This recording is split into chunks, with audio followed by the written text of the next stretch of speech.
Hello. Hi there. Welcome back. My name is Dean. This is our program. Please welcome to the stage today. Lachlan Cross, 95.7 Cruise FM in Edmonton. Hey, Lach, how you doing? Nice to see you. I'm tweeting that we're live. Okay, thank you. At Lachlan Cross on Twitter is where you can find him. Ryan Lindley from the Sheeple Shepherd podcast. Linz, how are you? You said Very you didn't good, thank drink you. yesterday. I know you're lying. I know It was you're dry lying. Thursday, and it was very successful. I should Dry have made Thursday. several social media posts about it, but You know when I you're didn't. like, when you're like promoting the fact you didn't drink for one day. Red flag. I always Little red flag. do this whenever I have like a day where I was colorblind. like, you know what? I didn't drink. I didn't. You know what? On Sunday, and then I'll go. Yeah. Oh shit! Okay, I had all a right. beer in the morning. I always fail that the. I'll be honest. Okay, You drank. and it's kind of what Locke just said. The only reason why I'm saying it is because of what Locke just said. You drank. Ashley came upstairs And gave when you a drink? we're always live first. Ashley comes home like probably 20 minutes into the show, and she'll look at me and she'll be like, "Do you want a drink?" And I went, "Shit, I forgot to go and get stuff. I had nothing in the house." So it's one of those I totally forgot. So I'm like, "Nah, I'm good. Get me a tea maybe or something, I guess." It was a sad panda yesterday. Yeah. Still don't believe you. Still think you drank. Please welcome Max Fawcett, ladies and gentlemen. National Observer. He's here as well, at Max Fawcett on Twitter. Would you like me to criticize you for what you did last night, that I have no idea what you did last night, Max? No. Let's ease into that. I just changed a filthy diaper on my child, so I'm He's gentle. He's Yeah. gentle Yeah. when he chastises. It's nice. Max Is he? has Okay. No, that's Max fine. has a newborn, by the way. Oh, congrats. congratulations. Yeah, nice to get Thank the you. goods. Very cool. Little boy. is Later that on, what I I'll give you understood? some parenting tips. No, Max, you won't. mine are older. He's fucking Yeah. an awful No, parent. Amazing parent. I was Awful. an unbelievable parent. Awful. Don't listen to I'll, these two I'll, dickheads. I'll take anything I can get. Yeah, he's a little boy. No, nothing from him. Little All right. boy. And how old? Congratulations. How old? 4 months on Sunday. So Oh, dude. the shit's Yeah. awful too when they're that Yeah. young. It comes out like crazy. Yeah, and this it's is where the nonstop. explosion happens. You get those apparently explosive ones. we haven't gotten to the worst of it when he starts eating solid foods. That's apparently when things get real. So Yeah. Well, We're- that's when the smells change. If it's true. real now, Max, Yeah. you're in it. You're Okay, in good. it now. You're wiping But shit. when they start deciding that they want to eat stuff like meat, then it's another level of stank, right? Yeah. Applesauce too. Applesauce is one of those ones that goes right through them, and it grabs the meat, and then all of a sudden you're It's like, like a broom. I missed the breastfeeding days. It was Yeah, I so can't- terrible. can't wait. Yeah. Well, good for you. So you're in Calgary, Max, father of a young boy in Calgary. Max works for National Observer. He's a writer, and I was a huge fan of your work and reached out to you the other day. You agreed to come on because you're doing the same thing we are, which is documenting the white supremacy parade. Pretty Is much. that the official title now? Yeah, well, it's called the Flu Trucks Clan. That was one of my favorites. I liked the Sucker Convoy. One of our advisors who's like, "What's up with the Sucker Convoy?" I'm like, "I'm stealing that." I also like the White Power Parade. I thought that I was like pretty yours cool. today. In Yeah. the article today was KK Convoy. That was cool. KKK Convoy, yeah, Yeah. or KK Convoy with a K, Yeah. yeah. Kind of Because like that's- the Ford cookies. Same Yeah. same thing. well, it's kind of what we're seeing, right? Like, Yeah. Caryma is going to join us. She's in Ottawa. We were supposed to start with her, but she's having technical problems, so she's trying to figure that out, which she will. But Max, I want to start with you. You're terrific at this. If you haven't read any of his stuff, National Observer, which is one of those agencies, content providers that tries to deliver really good information on behalf of Canadians for Canadians. You guys take it seriously, and I want to thank you for that because you're in a lot of that around here right now. But you wrote a great piece on it because the trucker convoy is fucked with everybody's brain. The piece was anti-vaxxer truck convoy signals insidious spread of Trumpism in Canada. Everybody wants to kind of put a label on it. Everybody wants to say, here's what's happening and here's what's happening. And we'll tell you the truth today because we're Canadians that give a shit. We'll tell you the truth about what's happening. But the way that you kind of explain this in your article and the jumping off point, which I really loved, conservatives' habit of misrepresenting reality and riling up their base with false information and fake controversies, key ingredients in the toxic stew of Trumpism, has reached a dangerous new level with the truck convoy that's currently winding its way east towards Ottawa, while that convoy was ostensibly animated by a federal vaccine mandate for truckers that went into effect January 15th. Its impact on supply chains and the availability of food on Canadian grocery store shelves, it has quickly mutated into something much bigger and uglier. Max Fawcett from the National Observer. What does that mean? So it feels to me like it's the conspiracy theory Lollapalooza right now, or the conspiracy theory Woodstock. It's just everyone who has an axe to grind against the government, against Justin Trudeau, against the global elites, whatever it might be, is kind of joining on and adding their weight to this. And we see people like Donald Trump Jr. tweeting about it, and Elon Musk, and like it's a thing that you can fill with your anger and grievance. And I think we're seeing that with the journalists who are trying to talk to these people at various stages of the convoy, and them saying really quite crazy things, and flying Confederate flags and things like that. Like, Jesus. this is not about the trucking mandate. This is not about supply chains. I highly doubt that more than 10% of the people who are on this could even explain what a supply chain is to you. But I think people in Alberta have a different vantage point on this, and maybe a better vantage point, because we've seen this before. This happened back in when Rachel Notley's government was elected here, and a bunch of people who decided they didn't want socialists in power, quote unquote socialists, they organized what they were going to call a coup d'etat, except they spelled it Kudutah, because spelling is not their strong suit. And and they rallied their trucks, and they drove up to Edmonton, and they had this theory that they were going to present the lieutenant governor with a bunch of information, and they were going to overturn the results of the election, and put the Conservatives back into power, which is kind of the same thing that this convoy thing seems to think, that they're going to get to Ottawa, they're going to talk to the governor general, and she's going to go, okay, Justin Trudeau, you're out of here. Maybe I'm going to put you in prison. Some people think that's going to happen. And then they're going to form a government of good and decent people, whatever it is. They've written this all out. It's in a bizarre manifesto. And it's a repeat of the coup d'etat thing. And then they did that with the from United the Lion King, isn't it? Who knows? But they did it with the United We Roll thing that went to Ottawa a couple of years ago, and Andrew Scheer chugged milk with them there, or whatever it was. Like, this has happened a bunch of times already. It kind of feels like a repeat. The only difference is that it's gotten the attention of the United States and the bad actors down there that helped organize the January 6th riots, and probably some Russian money, some Russian disinformation operatives who see an opportunity to exploit division and create trouble in Canada. And we're going to see how it all ends up. But, this is not anything that these people say it is. And for the people on the convoy who are true believers, and I'm sure there's a few of them, I kind of feel bad for them, because they're being taken advantage. You mean like true believers, like they think this is really on behalf of truckers that won't get that don't want to get vaccinated, that are being forced to be vaccinated, because that ship has fucking sailed, right? Yep. Like, the idea that people are getting vaccinated, or truckers are not getting vaccinated, and that is leading to the supply chain issue, has been widely debunked at this point, has it not? It has. Yeah. I mean, I had a thread last night that basically tried to push on this and said, let's separate all the political stuff, the who's in the caravan stuff, and let's just examine the argument that conservative MPs and commentators are making, which is that this is about, this is going to drive up grocery prices, shelves are going to be empty, et cetera, et cetera. And it sort of assumes that trucking companies are run by idiots, and they're not. If you have 85 to 90% of your workforce that's vaccinated, and you do cross-border runs, and then you do domestic runs, you just reallocate the people who refuse to get vaccinated to the domestic runs. You keep the vaccinated people on the cross-border, and you're fine.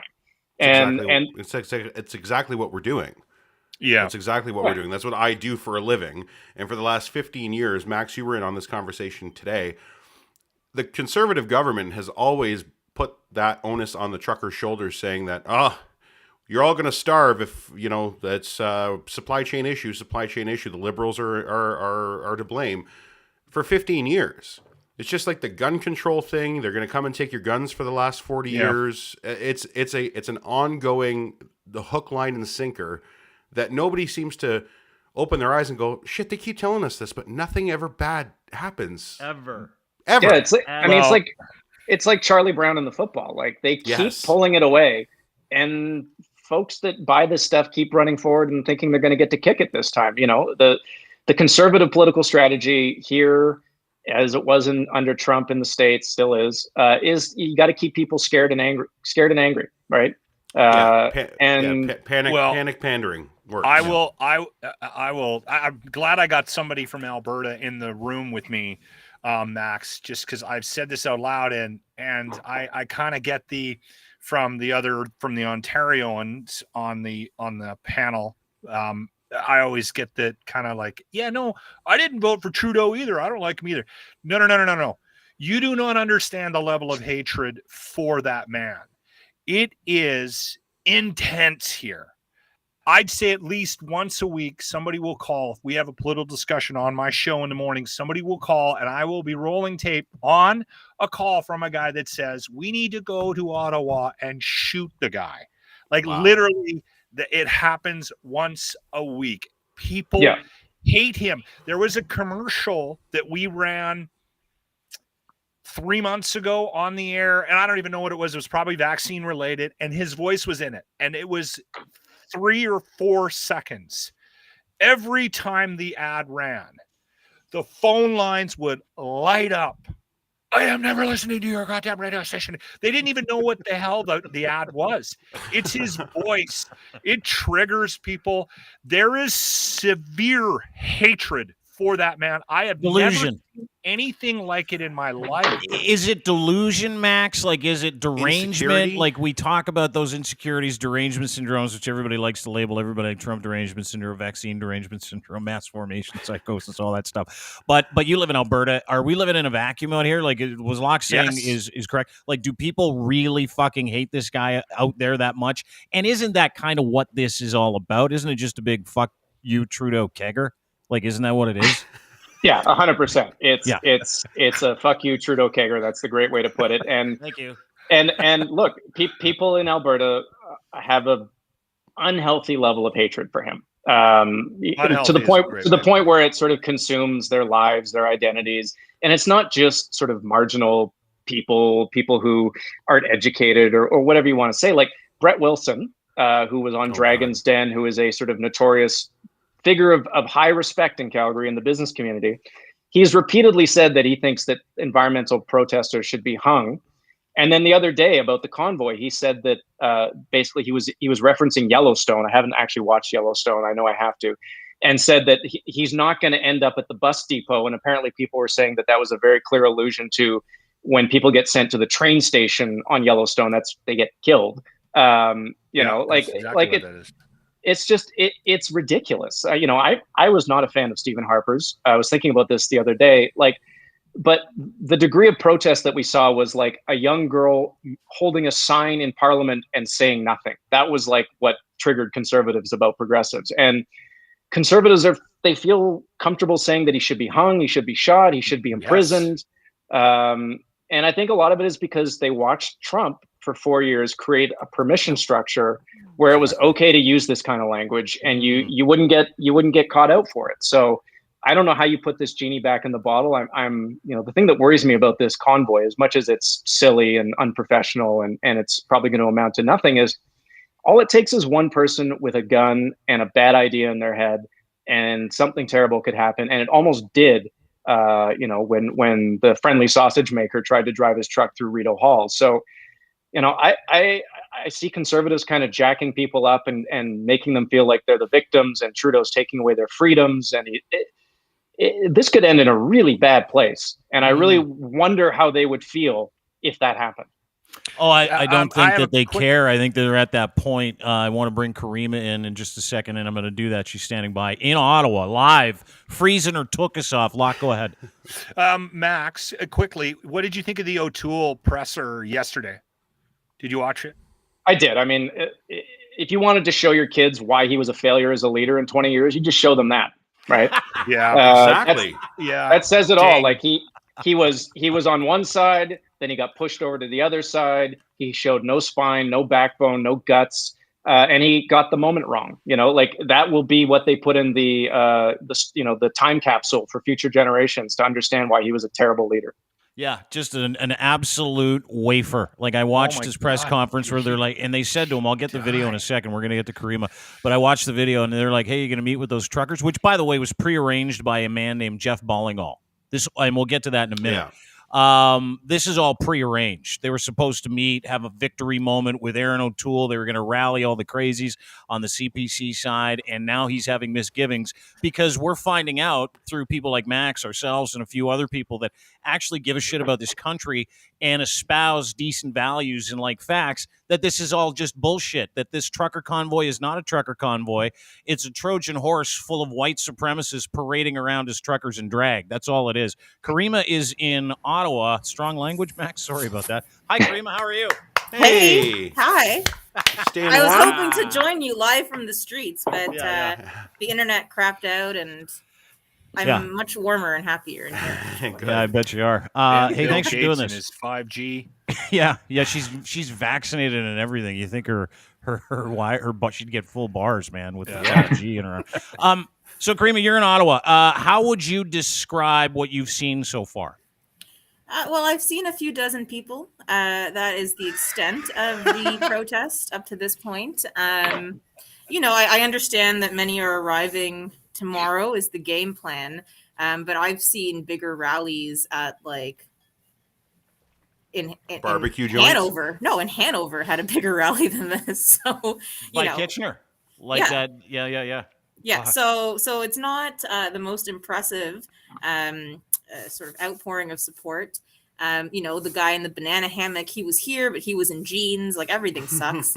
And what else? I've seen a handful of trucks. Not really the 50,000 that were promised. How many would you say you've seen? I've seen 3, probably. Okay. Yeah. And did those 3 trucks? Like the 3, you're talking about semi-trailers, right? You're talking about truckers. Like you've seen 3 truckers driving legit trucks, but only one of those trucks had like the pulley thingy behind it, right? Yeah. So what's the pulley thingy? I'm sorry. It's what you attach a trailer to. I'm not a trucker, so I can't. I don't know. Trailer hitch. Trailer hitch. A pulley thingy. The pulley thingy. Okay. Yeah. That's the technical term. You know what? I might be more experienced with trucks than many of the people out here, so don't undermine me. It's the pulley thingy convoy, right? Yeah. So to the point of Theo Fleury, they're only 49,997 off from the total. So they'll be rolling in anytime, I'm sure. Math is nobody's strong suit here, I can tell you that. No, but you could see 50,000 vehicles lined up in a conga line from space. So, and here's the great part is that a lot of these people, no word of a lie, through Twitter have been petitioning NASA to see if they can get a satellite picture of everybody because they want to show everybody how many people are there. And NASA's we don't do that, by the way. We don't. Yeah, but this is the delusion. This is why we're trying to tell you. So 3 trucks, what would you say, 60 people that showed up at the rally that you were at? Is that correct? Yeah, so I was I walked down Wellington in front of Parliament, and I'd say there were probably around maybe 60, maybe 100, but there's also tourists, so it's kind of hard. Some are very clearly, obviously part of this because they have a racist flag or, are shouting freedom or whatever. But then others are just, I think, kind of observing in a zoo. So it's hard to parse that out entirely. But it hasn't been impressive so far. I'm cold for nothing. That might be the case all weekend. But what would you say the cross-section of people are like there, Caryma? I know that you had some religious conversations as soon as you got there, which is neat. There's always different people. But what would you say would make up the cross-section of people that you've seen so far? I would say it's probably 98% white people. And probably... You know what? The gender split today, I would say, is probably 70-30 in favor of men. Mm-hmm. Which isn't always the case. Sometimes it's more gender parity, and at times, some of the rallies are like led by the mama bears, as they call themselves. But today is mostly white men. Mm-hmm. Yeah, so those white men that you're seeing and 3 truckers in a trucker convoy is not what we were promised by everybody, correct? No, I think we were misled. We were misled. I think so too. Which is amazing, right? When you think about the people that have been... I've been asking that. I don't know. Everything's closed. So you can't just... Are they just shitting on the side of the road? Or? I was going to say, be careful on the canal if you're skating there this weekend, because it's a mess. I think that they might get like frostbite if they try that. I don't know. I don't know how people are relieving themselves, but nothing's really open. So that will be interesting to see. I will keep my eyes peeled. Did this crew, because I saw a huge thread that, and correct me if I'm wrong, Caryma, I saw a huge thread that said the entire convoy's food supply was stolen by a couple of bad actors. Is that correct? Okay, so yes. In their Zello chat, and to be fair, I'm reporting this secondhand, but I choose to believe it because that's my freedom to do so. Yes. Someone named Brian had a lot of the food. And Drumbo. So there's 2 people, Brian and Drumbo, 2 separate vehicles, as I understand it, both of which went MIA. So the truckers' food is gone. Someone's having an awesome party this weekend. Yeah. Because at these stops, people have been beef jerky's expensive. I'm pizza, telling you, like Tim Hortons, homemade sandwiches. I don't know if you guys saw that clip of like people singing the national anthem and making all those sandwiches. Hot cult babes. Trust me, those sandwiches did not leave that building. Not in saran wrap, anyway. No, well, anyway, Drumbo has everything. Oh, Drumbo and Brian stole all the food from these guys. They're just fucking starving, Drumbo. by the way. And they got no place to poop. Drumbo. Me either. No. Never trust a guy with one name. I don't trust Cher either, by the way. Just the name thing. But let me just quickly ask you this then. So they have no place to eat. They got no food. They cannot shit or find a place to go to the bathroom. They're going to arrive, depending on if they exist, which they don't. And they're going to be jacked up. Like knowing that they can't even keep track of their food. How do you feel like about a possible insurrection? Because let's call this what it is, right? It's a low-rent version of January 6th with a bunch of delusional white supremacists that can't even find sandwiches, right? Like, so let's... It works well, actually, that the food is missing and there's no place to go to the bathroom. So I think that those 2 things, is convenient in a way. But, I joined in and sort of, I heard Max talking about, all it takes is one person who, has an idea in their head and decides to act on that because they think it's for the greater good, or for other ulterior motives, right? Like the sense of wanting to be a hero or a martyr for the cause.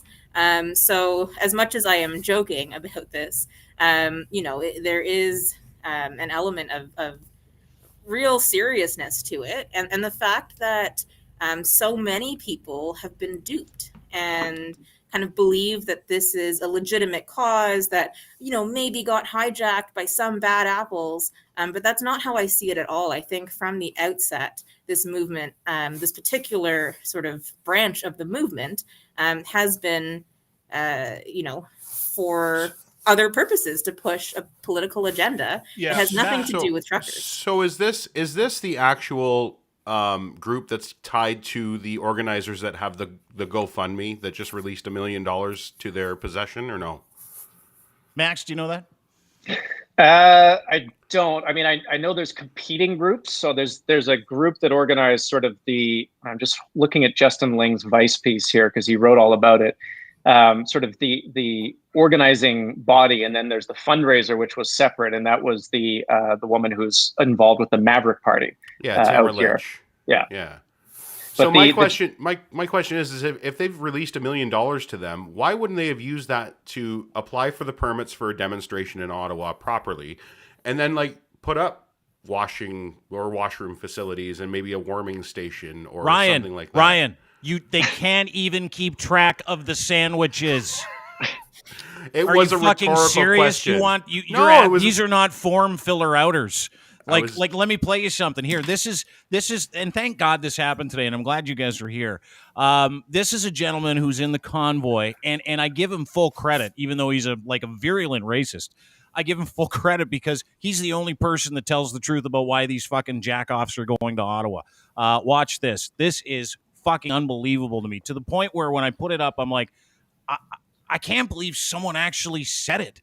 Like, you know what I mean? Like, I can't believe that this guy actually, we might not even need to explain anymore. We were 25 minutes into the show. We can just go home after this. Watch. It's awesome. Friday. Now, what it is the part of the depopulation.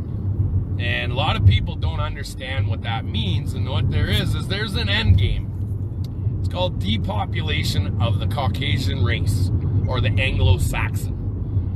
And that's what the goal is to depopulate the Anglo-Saxon race. Because they are the ones with the strongest bloodlines.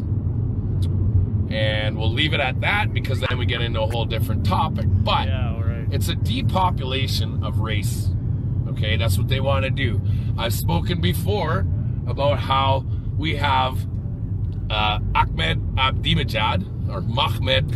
I can't say their names very well because I don't have the dialect that they do. But we have Mahmoud Ahmadinejad, who states that no matter what, we are going to infiltrate governments, education systems. We're going to infiltrate every way possible into the Western world. What we're going to do is not only infiltrate by flooding with refugees, we're going to infiltrate the education systems to manipulate it to endorse this kind of behavior. This kind of behavior then endorses less procreation.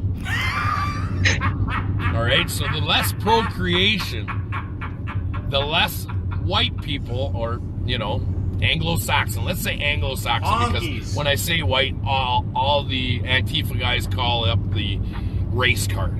So we're going to call ourselves Anglo-Saxon. Okay? I can't believe it. He's like, well, it sounds racist when I say white, so I'll say Anglo-Saxon. Oh, you mean white. Can I just say two things here? Yeah, please. So, number one, it's amazing when people confess on tape. That's how they're getting all the January 6 people, is they were too stupid not to basically record their own confessions on Twitter or on videos. So that's lovely that he did that. I think what the prime minister should do is he should challenge that guy. If he can explain how a supply chain works and how groceries get from where they come from into a grocery store, he'll resign, because there's no way that guy can do it. No. Max, no, and not just the it wasn't just the hey, listen, here's what's really going on. It was the fact that he was so sure that an Iranian prime minister from 15 years ago was pulling the strings today. Jesus, take that guy out of the equation, because that's a little bit insane. For this next question. Next question. Do you think, let's say, let's just give it a number. Ottawa. Let's throw the trucks out. Let's just say there's 500 people that show up, and there's some sort of a protest. Caryma, is it supposed to be Saturday or Sunday? Tomorrow afternoon at 3 p.m., Confederation Park is the big shindig, I think. So out of those, let's say 500 people, can you give me a rough idea, Max, of the number of people that you think actually really, really believe everything that they're sort of tying into the reason like they why believe they're this is a trucker thing and they're there to help truckers. That thing? Yeah, because that's the thing that I'm always confused by, because whenever there's these right-wing protests are always so muddy, and they start muddy, they end muddy, that the middle's muddy, and it's so convoluted. I'm always like, why do they keep going? Because at some point somebody along the line might have said, okay, hold on, aren't 90% of the truckers vaccinated? Like, you know what I mean? Like, I just wonder if they have those kind of conversations that might poke holes in some of their theories.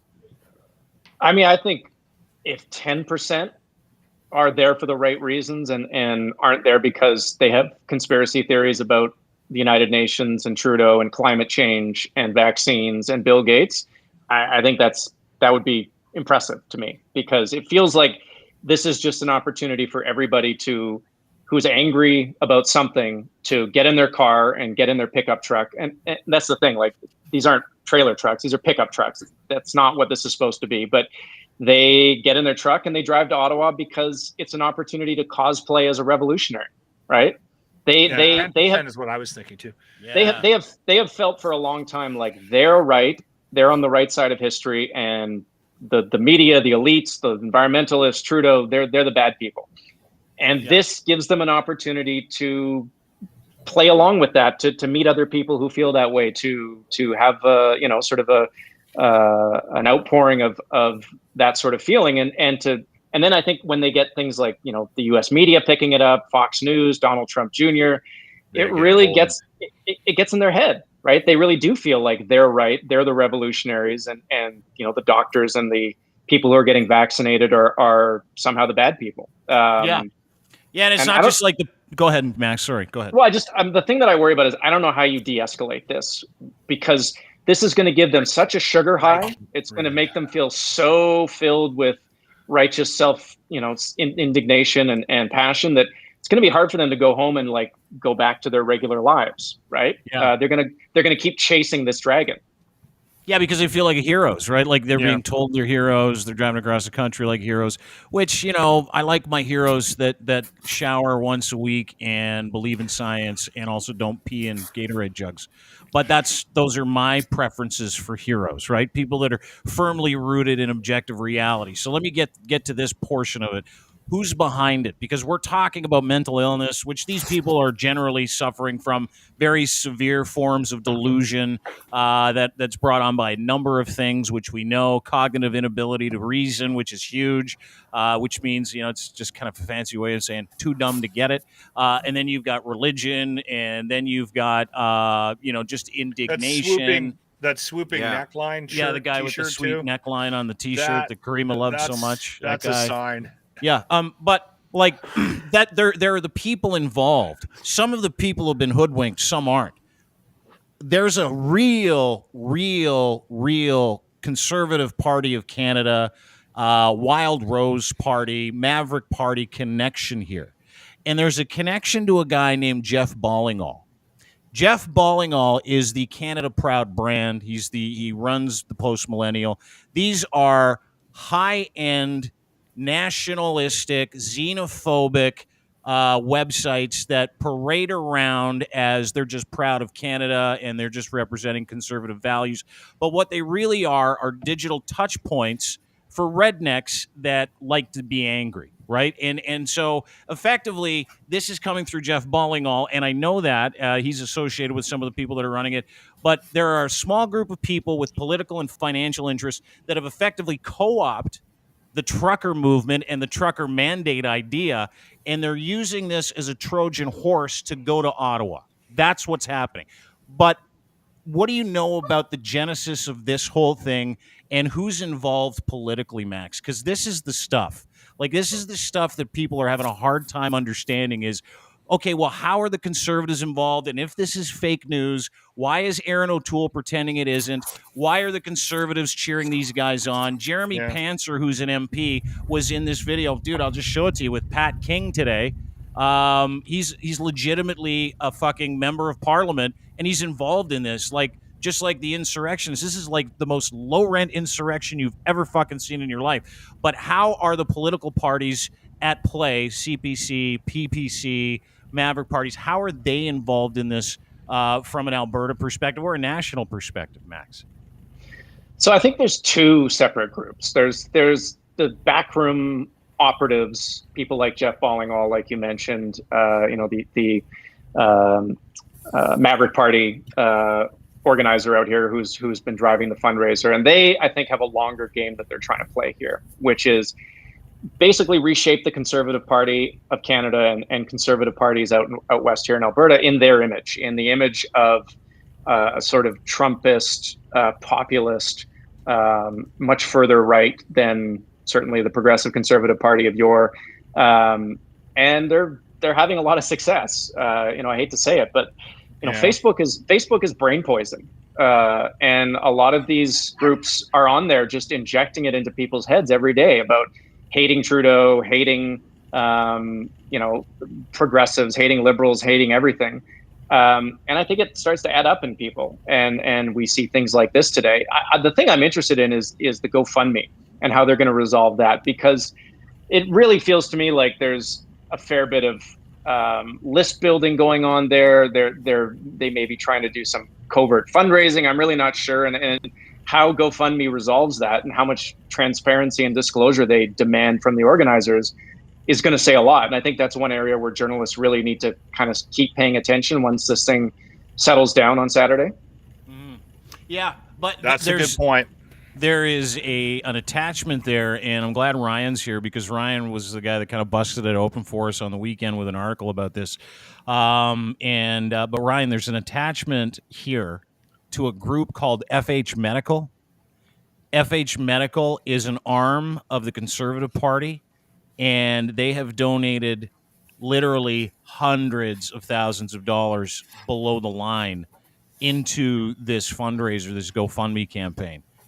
What do we know about that, and who are these guys? Is that campaign laundering or something? It has the appearance of it. So what do you know about FH Medical? Oh, I can't hear you, dude. Can't hear you. You're muted.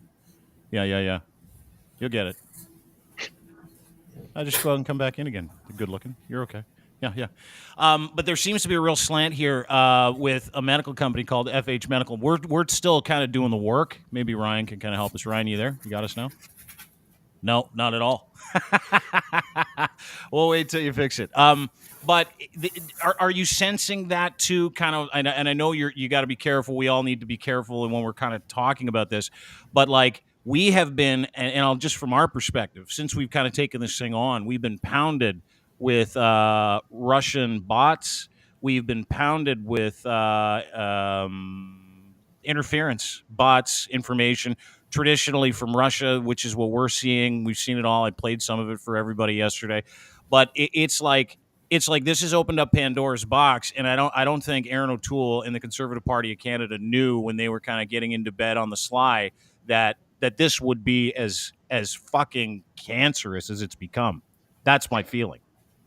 I think that they are not at the forefront of this thing. I think they are responding to it and responding for very sort of self-interested political reasons, namely that he wants to still be the leader of the opposition and get to live in that nice house at Stornoway. I think he's doing whatever it takes to keep that job he has, and if he has to pander to a bunch of populist truckers, he'll do it. He's not playing a long game right now. He's playing a very, very short game. But it's interesting to me in Alberta here, we just went through this big fiasco where the government basically used its powers to try to see if there was a conspiracy against the oil and gas industry on the part of environmentalists and whether the foreign money was coming in. And weirdly, they seem very quiet about all this foreign money that's going into this GoFundMe. And we have no idea where it's coming from. It could be coming from the United States. It could be coming from Russia. It could be coming from Paris. I don't know. But it would be nice if they showed the same level of concern for foreign money that helps them as they do for foreign money that seems to hurt them.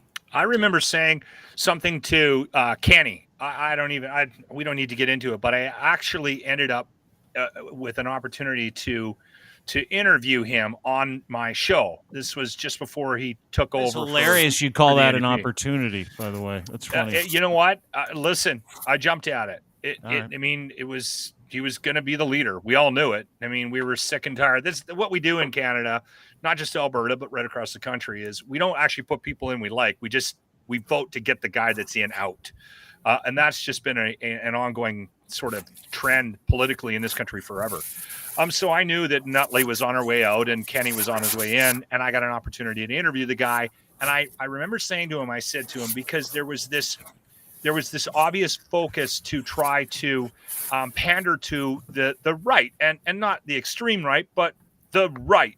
And I said to him, I said, hey, listen, let's break this down. I said, how many people are in the middle? Like, there's this big chunk of dissatisfied people in the middle. Why doesn't anybody ever go after them? And I'm blaming you and the left. 1, 2. I'm blaming you and everybody else in politics. Why are they so hyper-focused on these fringe groups and what must be a minority? And it happens right across the country. It happens federally. It happens provincially. And sure enough, the middle is ignored. Then they all make a choice. Why, Max, why is there never a group that just says, all right, we're going to go after that guy in the middle that's not right-wing, he's not left-wing, and he doesn't agree with anything that's happening right now? So a big part of it is the way that political parties raise money right now. So it's difficult for them to raise money because they can't go to large unions or corporations the way they used to. They have to do a lot of small dollar donations. And so they need people who are passionate. And I love centrists. I'm a centrist. We're not passionate people about these sorts of things. Like we'll vote and we'll live our lives and get involved in politics, but we're not going to like volunteer 40 hours a month at the local hall calling people to do outreach for a party. We're just not like that. And so on the left and on the right, the system kind of pushes them to embrace the more passionate among them, and that tends to be the people on the fringes. And so you get the kind of politics we have where conservatives play most strongly to the people on their furthest right, and progressives tend to play to the people most, strongly on their furthest left. You see differences in BC and Alberta because the provincial NDP here is basically a liberal party in both provinces. But anywhere where you have a true New Democratic Party and a Conservative Party, that's what they do. They play to their passionate fringe, not their sort of could be convinced middle. And the good things that happen in this country in terms of policy and government happen on the could be convinced side. So there's a sort of disconnect there that's hard to square.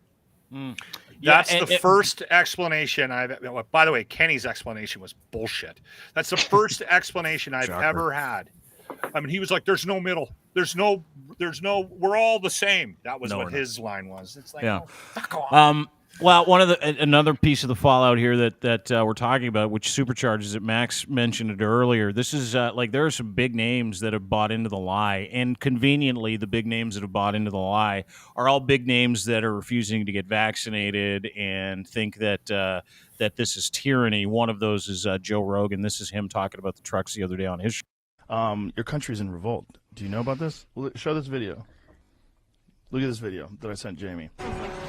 Look at my goal forever. This is by Atchison outside of Edmonton, heading to Calgary, January 23rd. It's a giant convoy of trucks that's apparently some insane amount of people, like 50,000 trucks, that are headed to Ottawa to protest the vaccine mandates by Trudeau.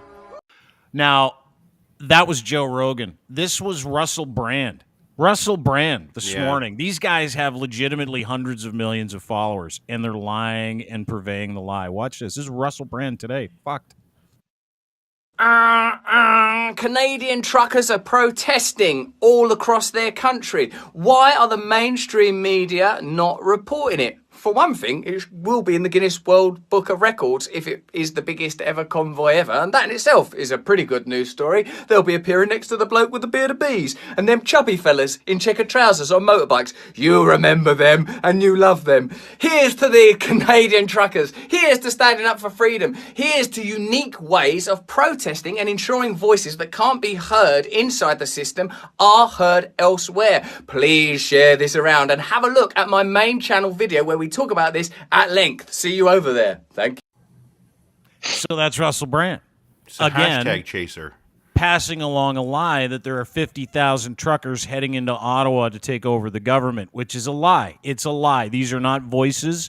These are 400 cars, couple of trucks, and about 1,200 neo-Christian, absolute degenerate white power people that don't have the cognitive ability to use Velcro shoes properly. So that is what we're dealing with, and we all know it. This is not new, but it has made its way to Joe Rogan. It has made its way to Russell Brand, and it has made its way to Pierre Poilievre, who is standing here on the steps of some fucking building in Ottawa going, what about the other guys? Because he's that much of a fucking tool. What do you make of the extreme elements trying to latch onto the truck convoy you supported? Well, you know what I think is interesting is that when there's a left-wing protest on Parliament Hill, we don't see the Liberal media going through every single name of the people who attends to try and find one person that they can disparage the whole group with. You know, we don't see CBC, for example, has been accused by its own employees of systemic racism. And yet we don't see the media here generalize that everyone who works at the CBC is a racist. Whenever you have 5,000 or 10,000 people who are part of any group, you're bound to have a number who have or say unacceptable things. He's defending these guys. He's defending this trucker who's not a trucker. He's just in his car, wearing a Star of David Jewish Holocaust badge, driving to Ottawa to hang the prime minister. That's a government official who might take over the Conservative Party. He's defending this guy who's driving around on the way to Canada to take over the government in a Trump 2020 Keep America Great hat with a massive American flag on it. These are patriots that Pierre Poilievre is supporting. These are the people that Joe Rogan is telling you are going to Ottawa. These are the people that Russell Brand is supporting. They are all unwittingly or wittingly supporting a white supremacist group of degenerate, delusional, libertarian fucking hillbillies that are on their way, that have co-opted trucking as an industry to make you feel like they're doing something for you. They are not. Not. I think Pierre is. I don't think even Rogan, and I don't usually defend Rogan, but I'll defend Rogan and I'll defend Russell Brand. I don't think they have any idea. They're surface scratchers, and they're chasing a hashtag that's trending. Yeah. So And you they heard tag on to Russell. stuff. You heard Russell at the end of that was saying, "Hey, check out my channel and check out this, check out." So I get that. I think he's looked at the as what Pierre likes to tout this as being. I think that's what they see, because that's what they're hearing on the outside. But when you actually look at it and you actually take it apart. What was Kingston Police's thing today? How many trucks? Yeah, I'll read it to you. Kingston Police. Yeah, they kept track of everything. Yeah. Kingston Police said leaving Kingston this morning on the way to Ottawa, it was 17 trucks. Another 100 with no truck hitches or loads, nothing, just like, kind of semis. Yeah. And that was it. And after that, what it was I think 460 or maybe 400 cars and trucks. So it's legitimately the 50,000 and the 1.4 million that all of these guys are telling you, like real celebrities, real people who say they deal in news, real people who say Canada sucks, which it does not. It only sucks when we allow people like this to co-opt the narrative, which is a total fucking lie, which embarrasses you and embarrasses me. And embarrasses the country. Right? It's embarrassing. It is. Speaking of that, we had a trucker on this morning. He was actually in to be a taste tester for our meatloaf competition on the locker room. By the way, I won. Congratulations. You're welcome. Congratulations. Yeah. Way to go with your meatloaf. The bacon. Thank you, Ryan, for the tip on the bacon. You're welcome. So, yeah. Listen, he's embarrassed. He's a truck driver. And I asked him a couple of questions and I said, what are you guys talking about it? And he goes, oh yeah, it's up. And I go, are you guys are you having any work issues? He goes, no. If anything, I could work every freaking day. Yeah. We're busy. We're busier than we've ever been. And, Can I and add he something does. to that? Can I And add he something to works. that real Yeah. quick? Same here. Let me add something to that. This is from an actual trucker. This is a video that Ryan sent us. This is from an actual trucker. Which, by the way, this whole thing could be squashed if they just interviewed all the truckers. Yeah. Right. Yeah. Like, hey, Well, let's that's just what go talk he's to truckers. saying. He's Yeah, going, yeah. but the real truckers are trying to stay away from it because they don't want to get dragged into it. Well, they're right? busy. They're working. Yeah. Like that's So the like the fucking thing. They majority of got jobs. Canada that just doesn't want. Everybody's very, hey guys, fuck, Right. very centrist. But yeah, Here's the video. This is a real trucker, ladies and gentlemen. Ridiculous. Well, we need to be vaccinated. You want to bring it back and forth over the borders? You want a job? Get vaccinated. attaboy. Attaboy. That's the majority of truckers in this country. And even all Brad over. said, he goes, the crew that I work with, we're all vaccinated. And I think he even said, I'm trying to remember specifically, he said, they're constantly hiring. They're always looking for good drivers, right? Vaccinated Always. or unvaccinated. I talked to some trucking companies this week. They're like, we don't care if you got a vaccine. We got lots of routes. We just need people to deliver. I want to introduce Tamara Litch to the conversation. Okay. She put this video out. Have you seen the crying Tamara Litch video, Max? Have you seen that This is yet? from Medicine Hat. I have seen this. Yeah. Yeah, little dog whistly. Let's decide after we watch the video. This is the woman who has been co-opted as well. She also believes in it, former Yellow Vester. You know, that part of that crazy Alberta group that threatened to kill Trudeau a couple of years ago. She's back. Now she got $7 million of your money, which is awesome. I love it. But this is Tamara Litch, and what you can only Where is she, by the describe, way? Medicine Hat, Alberta. She's What you not can on only the Convoy. describe, I don't Okay. care. Here you go, watch this. I know I can get emotional, and I try really hard not to, but I'm just so damn proud of all of you. I've said it before a million times, but I was at a point where I was giving up on Canada, and I was at a point where I thought we were at the point of no return. And you guys have given me hope. All of us hope here. You guys are giving us strength. You guys are keeping us going. And wow, we are one big team, one big national team, guys. We got trucks coming from the Northwest Territories. I think I told you we got clan mothers coming from the Northwest Territories. We have trucks rolling out of the north of Newfoundland. We got Americans coming to support. I was on the phone with an American last night who is sending his love and support, and he's saying that the entire world is watching us, and they are. I firmly believe this is our last stand, and we are not coming home until you are all free. I love you guys. I'll check in with you later, okay? Max, what do you make of that? Well, I mean, remember what I said earlier about the dangers of one person with an idea in their head. When you tell people that this is your last stand and you're not coming back, I think if she looked different, if she had a different skin color, people would be using the T word there, because that is a fairly terrifying thing for her to be saying and putting in people's heads. What T word?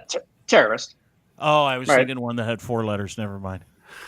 There's lots to choose from there, but like if you're telling people that they shouldn't come back until they get what they want, they get their freedom, well, they're not going to get that. The government is not going to give them anything.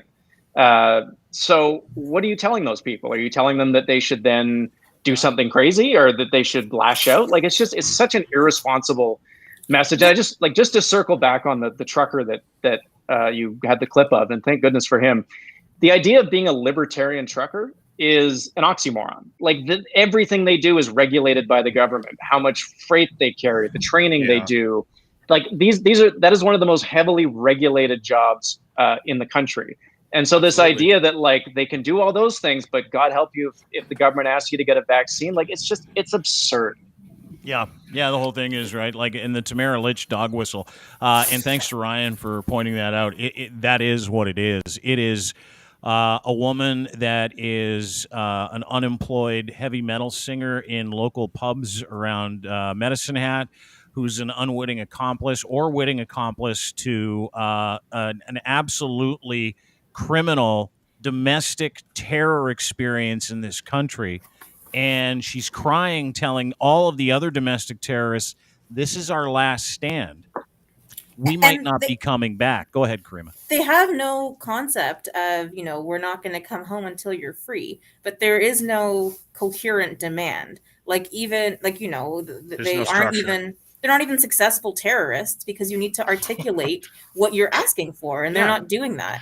And I will say, like, I am an expert in sort of fake tears, and just like people trying to deploy tears to get what they want, or to portray themselves in a particular way. And I just had the most visceral reaction to that Thank video. you. I hadn't seen it before. And, that is, it's illustrative of how disingenuous this entire movement is. But, they're not asking for anything, really. So what are you saying? Go to Ottawa and cause a ruckus, I think, to echo, Max's point. Like, Yeah, wasn't that it's a that's the recipe for generic disaster. request, right? It was the generic demand sort of request that, like, and listen, all of these guys in our comment section, there's tons of people listening. I think there's a record for us today, because we engaged with the crazies as well. Hey, how you doing? Hi, Nice guys. to see you, crazies. But we engaged with them as well, and we're representing an actual conversation that means something to Canadians. And what the shocking part watching that for me is like, there is no reason that woman should be in charge of $7 million. There is no reason for that woman, and she doesn't have any acumen. She's never a trucker. She's never connected to truckers. This woman was put there for a reason, and she is acting in as Max says. Doesn't it feel sort of like cosplay? Didn't like to go back to what you said to start. Isn't this their cosplay live revolution, like, movie moment? Isn't that what you saw? Isn't that what we all saw? Just bullshit acting? And the reference to clan mothers, I think, is also something to what's take that? note That's of. disparaging. It is. So I think that she's Did you miss that, referring. Max? She's trying to imply Yeah. that there's, indigenous support for this movement. Meanwhile, we have the RCMP being deployed against land defenders. Like, if we want to talk about, where is the sort of the front for freedom, like, where is that fight actually happening? It's not in the capital outside. It's, where the RCMP is rolling in to Yep. displace people. And like, so they're, yeah, part of what's really frustrating, I think, about this whole discourse is that there are many people in Canada who are not free and who have never been free in Canada. And, that's just lost, and not even lost, but it's also like appropriated in these conversations. And to bring that up, and how many of the people here would have had an issue with blockades during Idle No More, for example. Probably all of them. Probably these were the folks who were saying, let's pass that bill so you can run over protesters, right? So this double standard, freedom for me, not for thee, like it goes through the entire thing. And that also is linked to white supremacy, right? They co-opt everything. They co-opt, and this is what we brought this point up yesterday, where they'll drive it until it runs out of gas, and then they'll just jump on whatever's hot again. Right now, the Indigenous struggle that they're having with the federal government is really bad. Justin Trudeau is lacking on his response to the Indigenous people. And so they're pissing him off. Let's go with that. We're going to say that they're on our side. And Indigenous people are like, hey, we're fighting our own fucking problems over here. See, Leave I wonder, us out of it. I wonder if watching someplaces. the And RCMP go in and tell the Indigenous people to move because we want to ram a pipeline through your cemetery, your tribal burial grounds. I wonder if this group gets gas from that, Max. Like, I wonder if this group is like, they're on our side. Like the mixed messages are crazy. Yeah, I mean, I've seen more and more of this sort of coming from the oil and gas industry writ large about, trying to conscript Indigenous communities into supporting what they do, and some do. I mean, let's be clear that there are plenty of Indigenous communities, plenty of Indigenous people who support the oil and gas industry. But I think it's disingenuous to draft it into something like this. And the frustrating thing here is, just as a lot of this stuff is coming up from the States, so is this vision of freedom. We have never been free in the way that Americans are free, because it's not a priority for us in our Constitution. We don't put freedom first. It's peace, order, and good government. And the first section of our constitutional charter is about limiting people's rights in certain circumstances, because we understand that, my right to throw my fist out ends at your face. Like, we have to balance our rights against other people's rights. And that's what's happening with COVID. And so to hear these people sort of say, we're not leaving until we get our freedoms back, they have no idea what they're talking about. They don't even know what country they're living in. And for them to sort of then claim that they're proud Canadians, I don't really see how you can be a proud Canadian when you don't even understand your own country's constitution. Well, and the talking so points sure are all the same, right? And they've adopted the QAnon, the Trump, the MAGA language from the States, and you see it in all these protests and a lot of the videos we've been playing. I actually have a question, Max. Is there anything specific that side that these protesters could draw from with respect to how we're completely destroying our Charter of Rights? Because that was one thing. We had a guy on us this week that was saying, you're not representing the trucker side, the convoy side, and all you're doing is making fun of it. And they have some, they have legitimate reasons for why they're doing what they're doing. And I said, okay, well, what are they? And they said, well, it's freedom. We're fighting for freedom. And I said, okay, well, what have you lost? Well, Justin Trudeau is screwing with the Charter of Rights. And I'm like, okay, well, what has he done?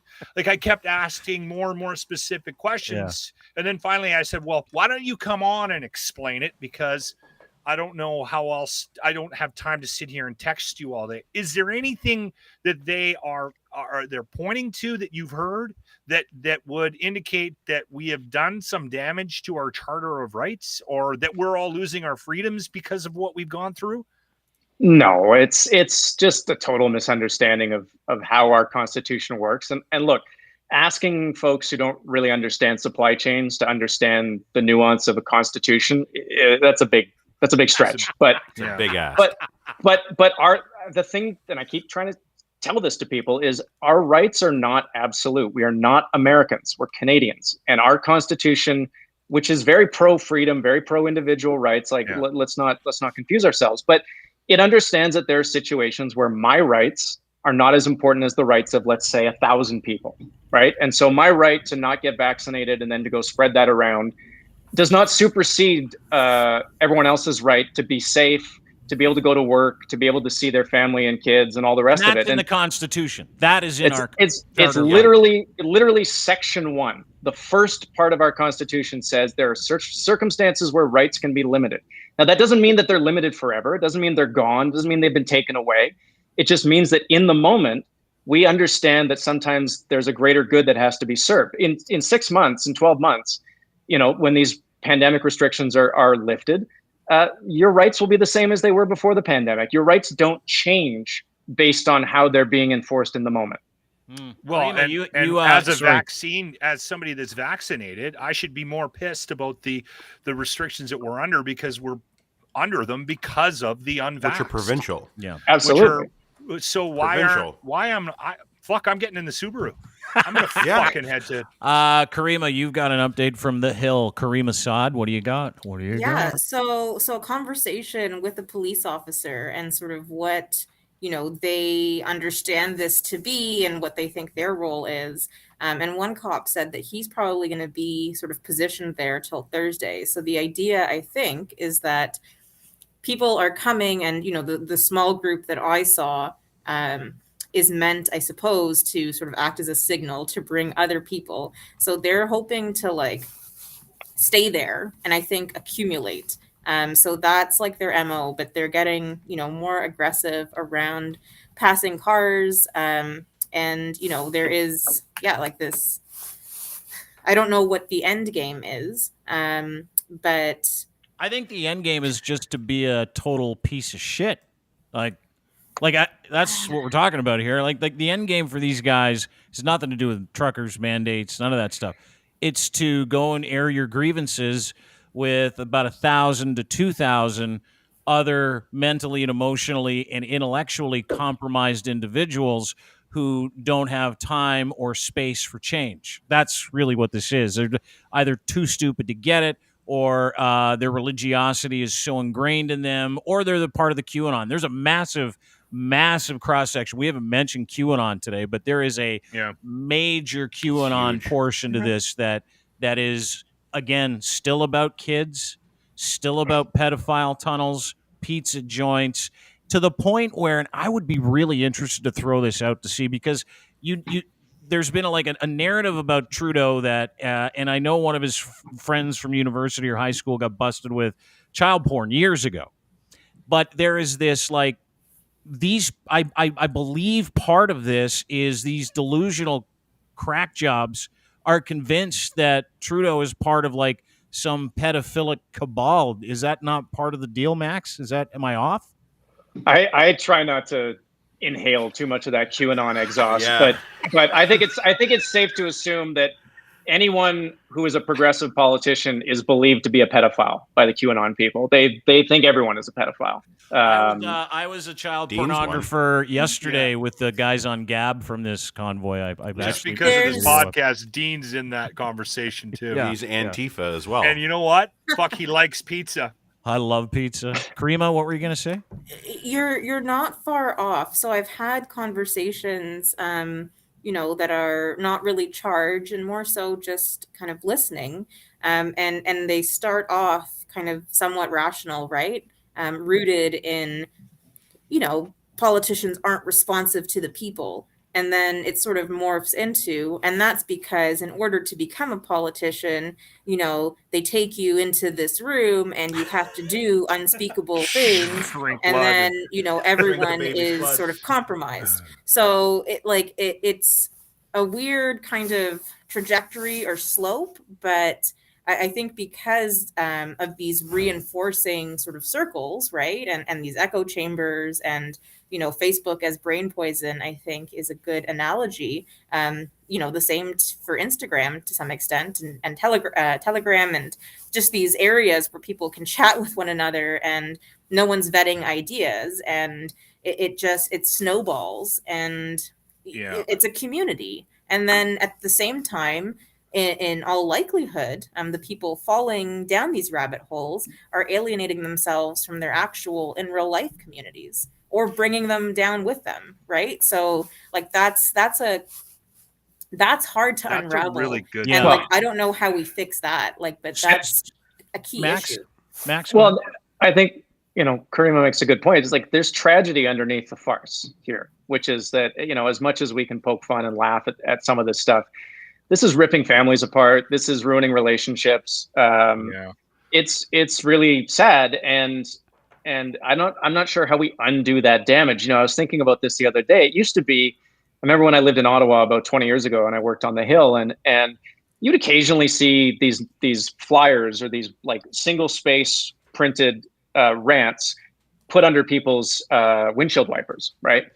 And I'm sure they put a lot of effort into that, but they didn't get much feedback. And I think maybe back then they kind of thought, well, maybe I'm not right. Maybe this is just my view of the world. Now with social media, all those people who produce those single spaced crazy newsletters can get together in the same room and tell each other that they're right, that the rest of the people are wrong, and they build this critical mass. And so, you really can't kind of put this toothpaste back in the tube, and I think it's a big sort of public health and public safety issue going forward. One of the things you talk about, the problems in families that have happened. I don't know if you guys saw this from Jamie Saleh, Canada's gold medal darling. She's all into this thing. Truckers for Freedom 2022. She loves it. Big fan. And her husband of a couple of years, Craig Simpson, his tweet on Bell Let's Talk Day made sense. This past year has been one of my most emotionally and mentally challenging years of my life. I have learned the hard way it's not healthy to take it on by yourself. People out here to talk, and then the Bell Let's Fire people thing at the end. I was wondering what that was about. Yeah. Well, now you know. No. See, we've had everybody. It's so many different fucking people, and I talked to him. It's like a cross section of people that are like, I've got a buddy whose wife, he just kicked her out of the house. Said, hey, you got to go, and she's like, because she won't even allow him. And this is maybe TMI. been married for years, wouldn't allow him the finish, if you will, while they were being intimate because she was afraid of spike protein. So he's like, "You're out of here. Like you Wow. are Gandhi," and that's what we're dealing with. Like, Yeah. it's so far gone. But let me ask you this, because I find it interesting too. In when we talk about, you know, the problems that are being caused, whether it's familial or whether there are people that are really struggling to understand objective reality. But what do you think happens this weekend? We saw this happen a year ago, and we watched the unfolding. We talked about this yesterday. We saw what happened in America with January 6th, and we watched the fallout. We watched the news interviews with the family members of the people that are being charged and are being held federally. We watched this. We saw this. I said this 2 weeks ago, and I was called crazy. Well, we're not going to have a January 6th. Nobody's going to the Capitol. And here we are. This is playing out exactly the same as it did. This is America Light from a year ago. So we're going to watch for the next year family members on CBC and all the fucking America mainstream Light's media. Generous, by the way, because these guys are fucking losers. Yeah, but there, I mean, in groundswell and in size, but Media, we're going to watch the whole thing. We're going to watch the whole thing unfold the way it did in America, because it's going to happen. It's going to be exactly the same, and you're going to see people speaking out. My brother used to be a great guy, and now all of a sudden he's some fucking whack job that spends his time on the dark web finding out that fucking Hillary Clinton eats babies with Justin Trudeau on Sunday afternoons. Yeah, that's what we're dealing with now, and it's crazy. I agree. How do you reason with it? Like, how do you, Max? How do you reason with these people? It's impossible. I don't know. I think that's the challenge. There is that it's not just like when you say misinformation, it makes it sound like, well, it's just information. They can get new information. That's part of their identity. That's who they are as people. It becomes who they are. Yeah. And so any attempt to sort of bring in better information, they don't just not listen to it. They resist it. It's an attack on their immune system. And so you kind of have to deprogram these people the way you deprogram cult members, and we don't have the resources for that. Exactly it. Not on a mass scale. We've never had to do it on a mass scale. You mean national scale. You mean mock them when you see them in public? I don't know if that works, Steve. I think that drives them deeper in, to tell you the truth. Yeah. But at the same time, we can't like kowtow and like what would we pacify this? We can't pacify it. I don't think we are, though, Ryan. Are you seeing examples of that? Yeah. Like Italia says in the comment section, this is the CFL of protests. Come on! I just renewed my tickets today. That's a little. That was Max. What do you think happens this weekend? I mean, to Ryan's point about it sort of being the Canadian version of January 6th, I think people will shout and push things, and maybe they'll do bad things to a Tim Hortons. I don't know. But I'm hopeful there's no violence. I think we're well enough prepared. We're just not as crazy, and we don't have as many guns as Americans. So I think that will be our saving grace. But I just worry about what happens when these people go back to their communities, because they're not going to let this go.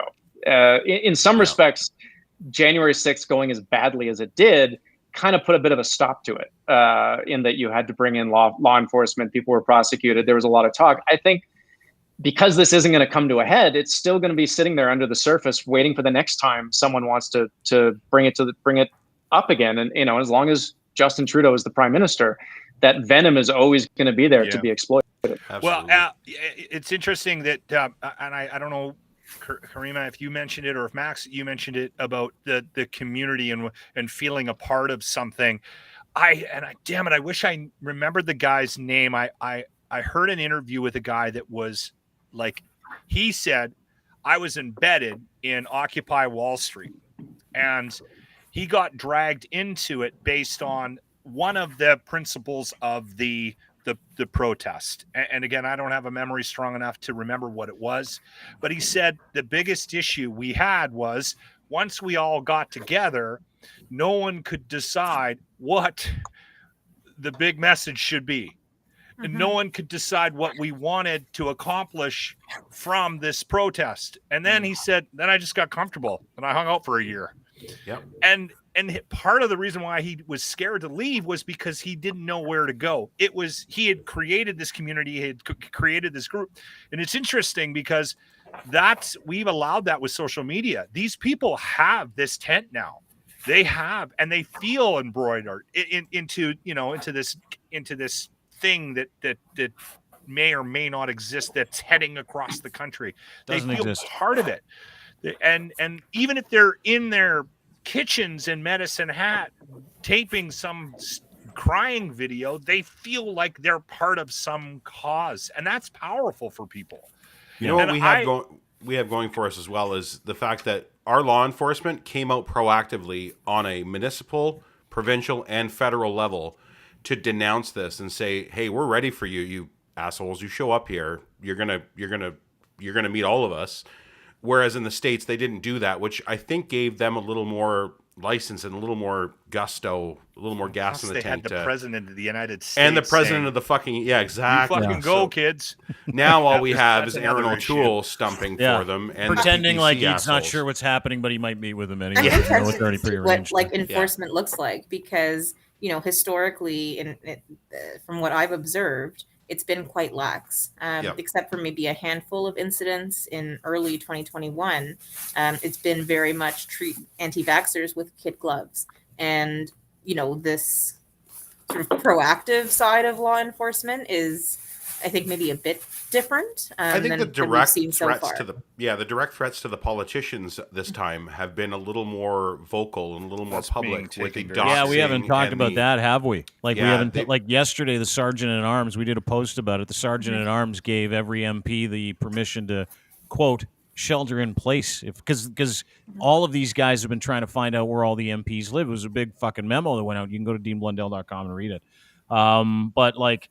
That was, for me, that was like, okay, the crazies are showing signs of escalating for the purposes of just going there to show displeasure by hurting people, right? Like at this point, I am absolutely sure, according to everything I know, conditional probability, according to what they've been trying to accomplish to this point, and with law enforcement that I know is embedded with this group, and they're now, and it's funny because like I get like tweets and DMs from people in this group going, "Who are the people?" And I'm like, I'm not gonna tell you who they are. But like, it's like they've been on these that guy with the Trump hat, the guy eating a burger.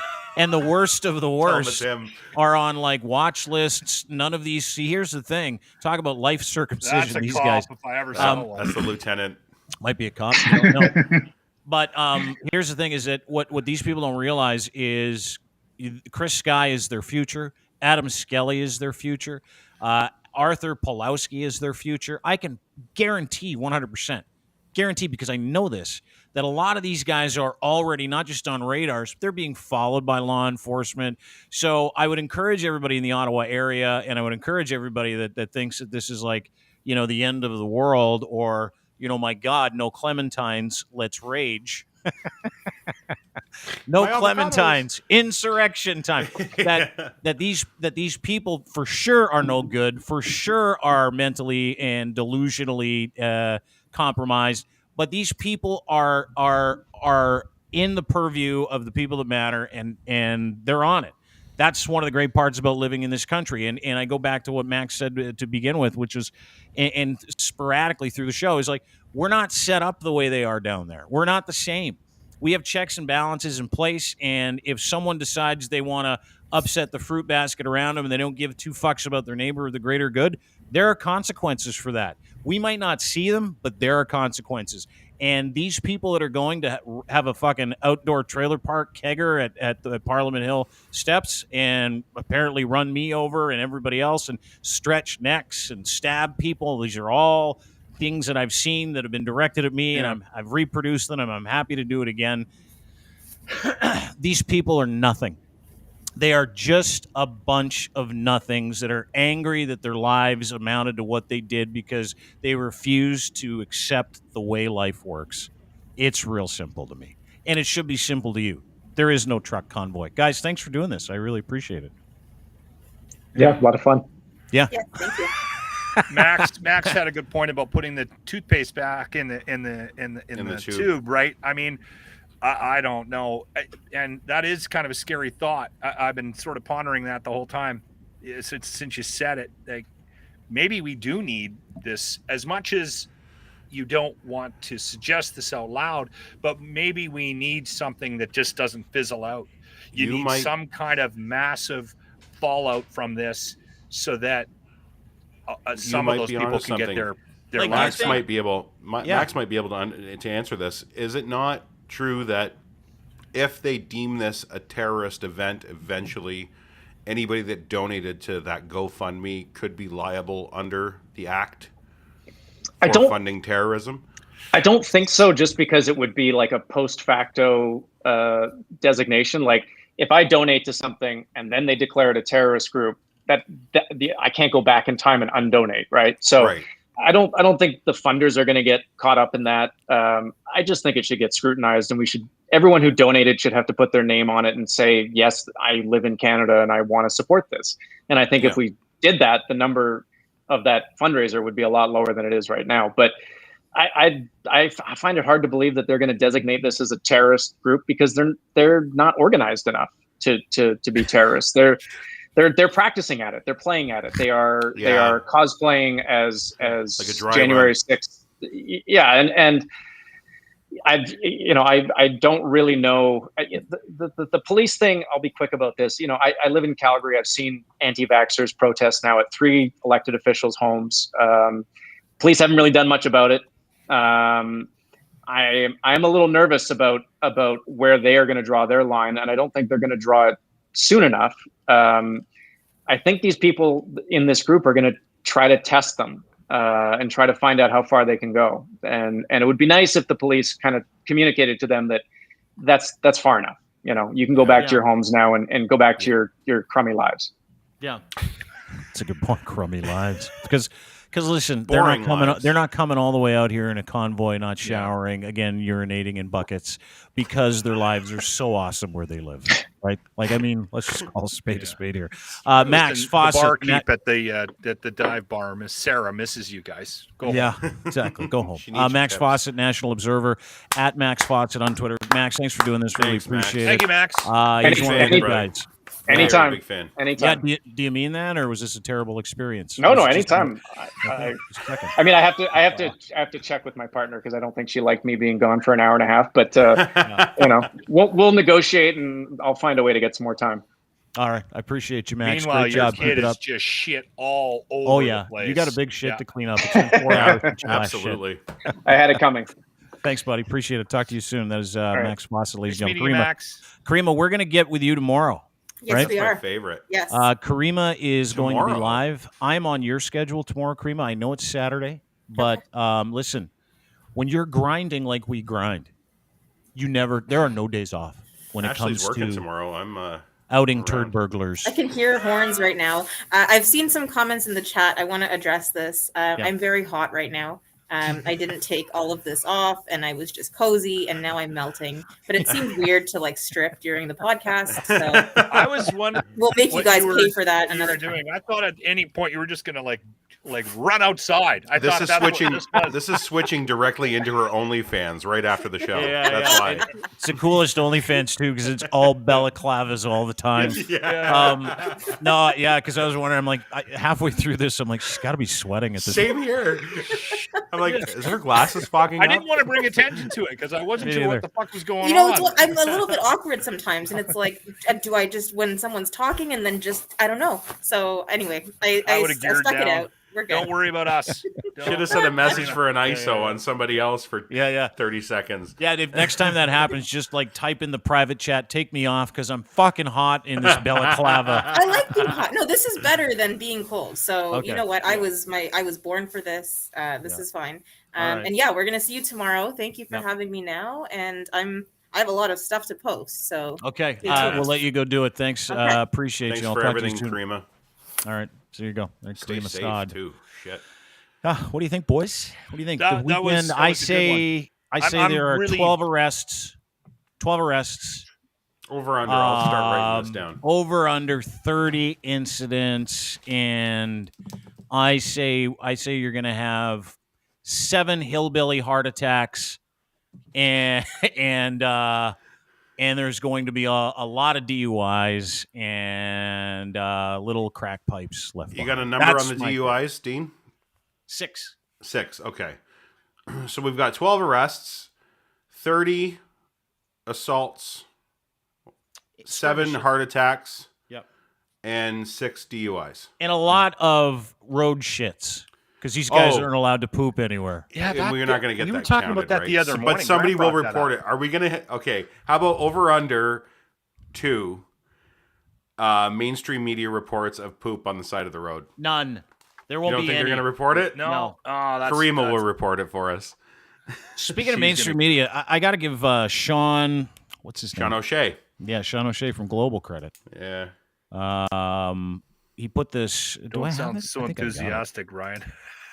I love this. No, Locke, you too. Okay, so Lachlan, how many arrests this weekend? I'm gonna say, you know what? I think there'll be 3 arrests. 3 arrests. And I like what Max said. I think they're gonna fuck up a Tim Hortons.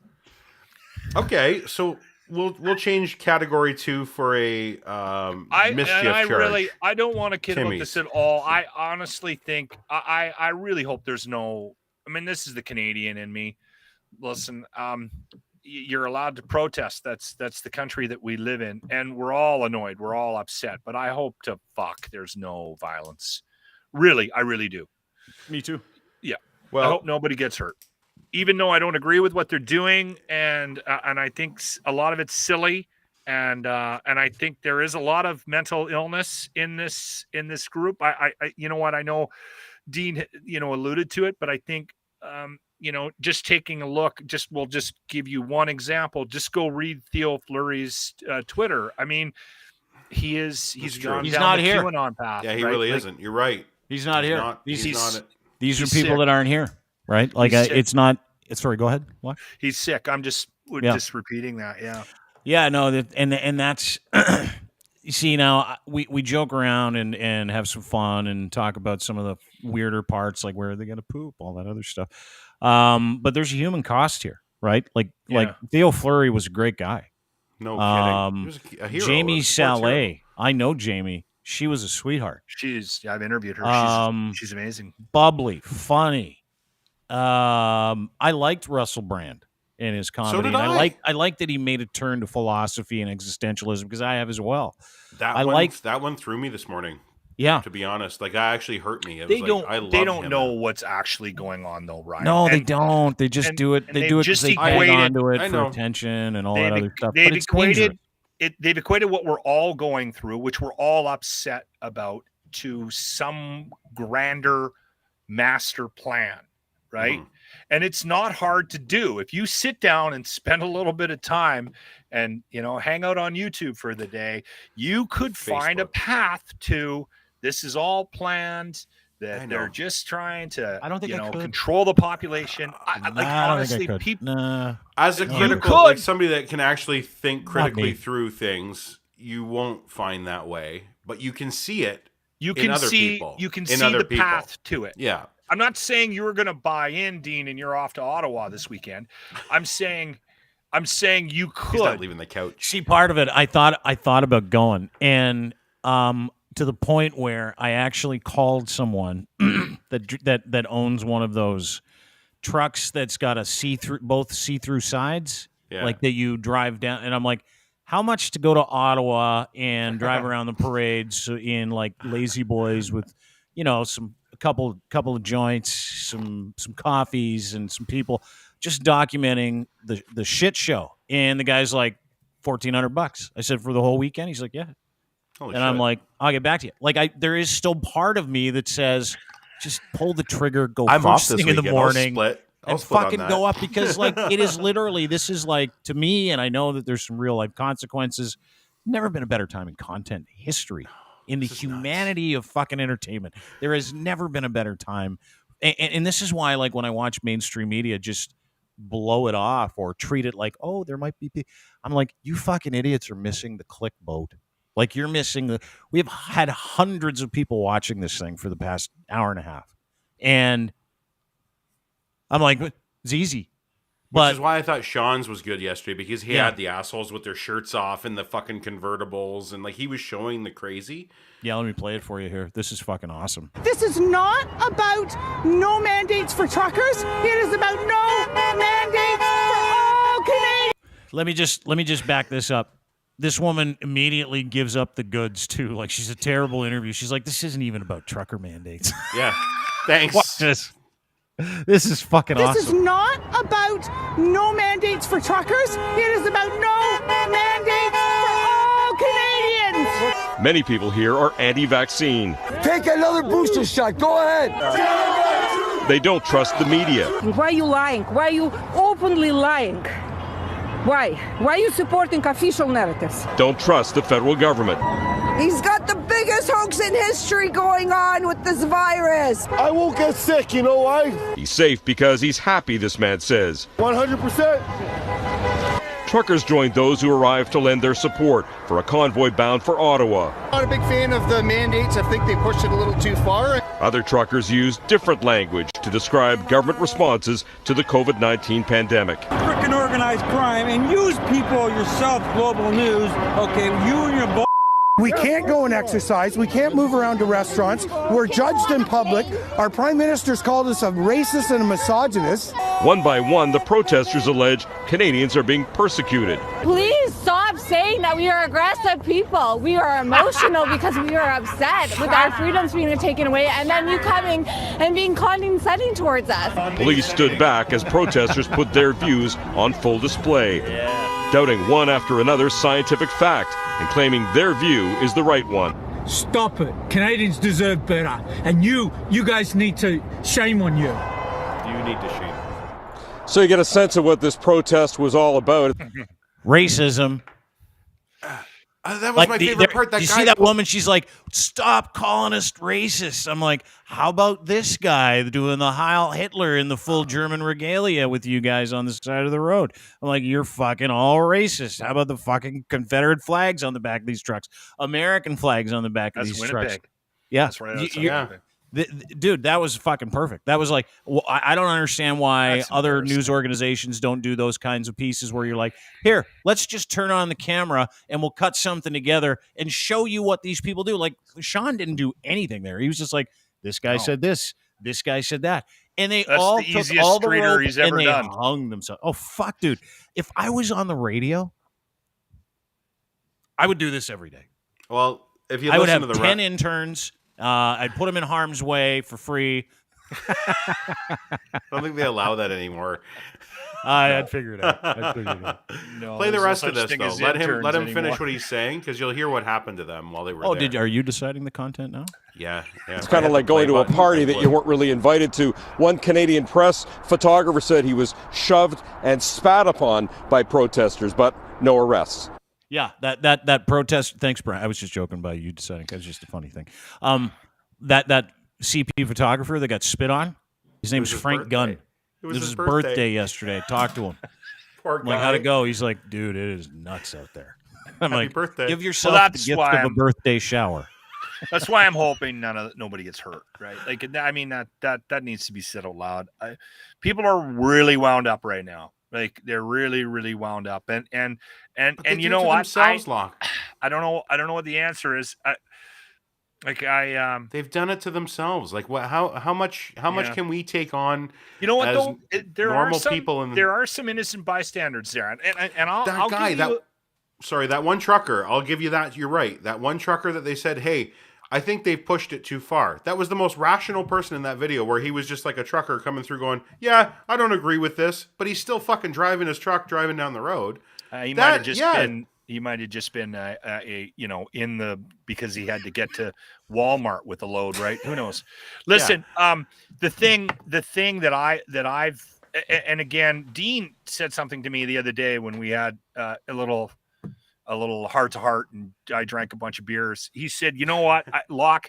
He says, "You got to stop worrying about trying to get back to some sense of what normal used to be, and you have to figure out what the new starting point is." And I think that's a good message for everybody with what we're dealing with right now. And listen, we can't go back and fix things, but I feel sorry for some people that got dragged along to this thing, because I'm seeing it in my own life, in my own social circle, where I'm seeing people getting dragged into stuff based on their surroundings and who's close to them, right? In Jimmy's building, which we affectionately refer to as the Den of Sadness, there is a neighbor below him, Red, who is he's a lunatic. Like he's nuts. And he has been, before the pandemic, he was a fucking trumper. And every Friday we'd have patio beers, and we would go out, we'd sit and have a drink, and he would come out and try to convert us to something. And at the time I found it entertaining, because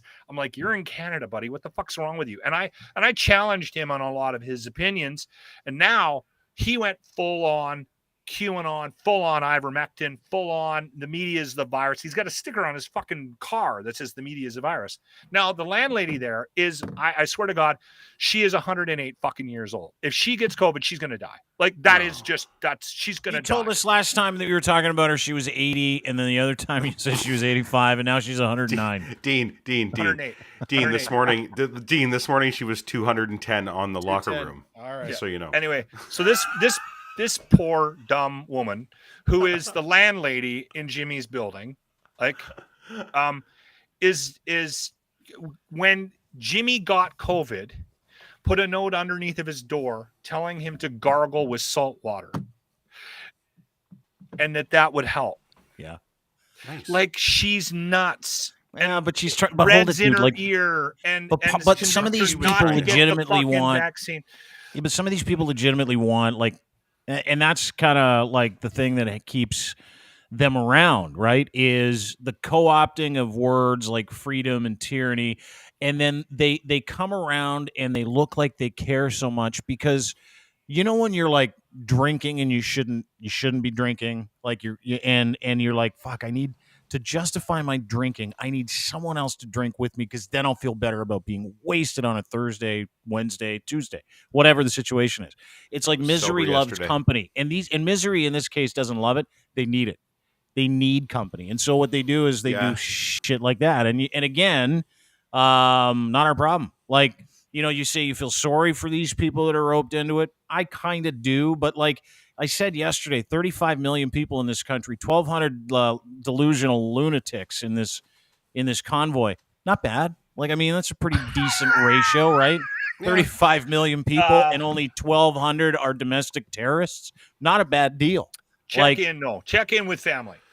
Well, yeah, for sure. Check in with family. Like, just check and see whether or not they got someone like Red in their ear, right? Like, yeah, but when you're lonely, you're vulnerable. Speaking of lonely and vulnerable, can I bring Bonzi into the conversation? Hi, buddy. How you doing? Hi, guys. How are you? Hold on, let me tell that. Was just natural. No, that was good. Was just totally natural. Yeah.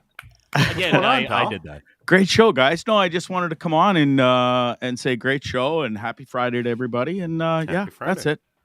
Going on, Dean, if you're in for going to Ottawa this weekend, I'll cancel my plans and let's go. I'm in. We'll bring Lindley with us. Will you go? If we decide, I would cancel my plans and go. I think I might. All right, I'm thinking about it. I'm changing. Let's talk tomorrow. Let's talk tonight.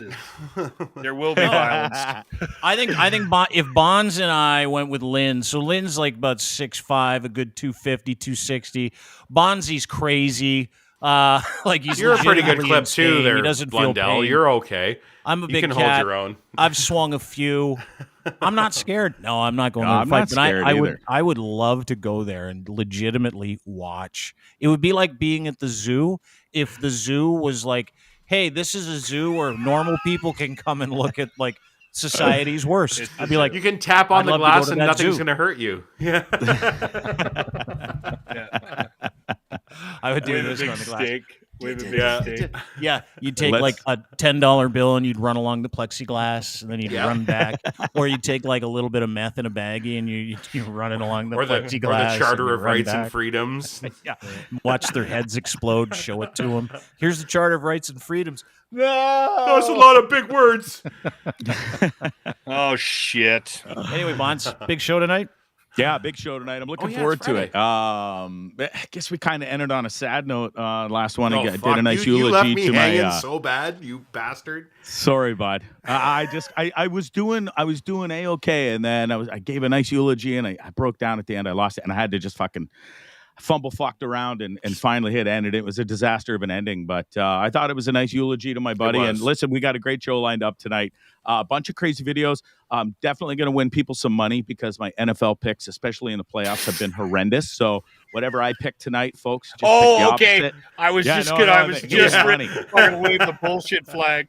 No. I want to win do people everything money. against mine. Yeah, pick, that's how I fucking tell people to bet too. Yeah, hey, listen, it's a guaranteed winner because I lose every weekend. So, listen, Who I'm are here you to going help. for? Okay, we got the 49ers and the LA Rams. Yeah, okay, the 49ers and the Rams, and the Chiefs. Chiefs in Cincinnati. That's right. Bengals, yeah.